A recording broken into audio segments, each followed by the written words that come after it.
On the other hand, one must say you cannot simply stage this kind of traditional music on a Western concert stage.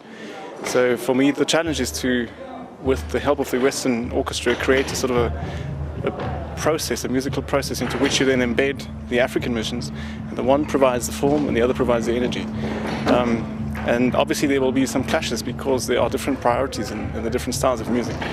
But I think this is truly reflecting the South African reality, and therefore I hope that a work such as this one is a mirror of what is happening in South Africa. Well, it is commissioned by the Myaji Festival from Robert Brooks. We performed it for the first time in May at the Myaji Festival of 2007. I was fortunate enough to be able to travel to Venda and to find a group and record them in their traditional surrounding, and I then transcribed the Tshikona and then set that for the orchestra. And out of these, basically the root material is the Ciacona dance, and that sparked off the idea of using the Western Ciacona, which is Italian for Ciaconi, which is also a circling dance. And then out of these ideas, the piece evolved. It was basically, I was asked to incorporate a Venda Tshikona ensemble, and I was asked to incorporate kudu horns and the drums, and of course a Western orchestra. What you heard tonight is the Tshikona in its original form. What is important is that the dancers or the players move. Everyone plays a single note only, and they play it in a rhythmic succession so that out of the single notes a melody evolves. And that's the reason why we let them move through the hall, so that the melody passes by the audience.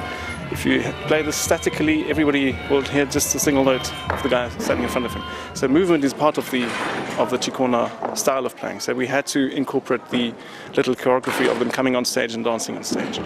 And then obviously I've taken this idea of one man, one note, as it is. That is basically what's happened in Tshikona ensemble, and applied that to the orchestra. So there were some sections where every player was only playing one single pitch in a rhythmic succession, taken from the Tshikona, and out of that evolves a texture which is quite contemporary in color for a Western orchestra sound, but it was derived from an ancient old African form of music making. I don't know whether this is successful, but I think at this stage we are, for the first time really in history, beginning to get closer, not only on a political level where you try to embrace each other, but on a level where we try to understand the specific styles that the music consists of, and start a dialogue without trying to merge things too quickly, but rather have the differences stand out and begin to appreciate who we are by mirroring the two sides. I think that is basically the idea for me behind the piece. Thank you, Hans. Thank you.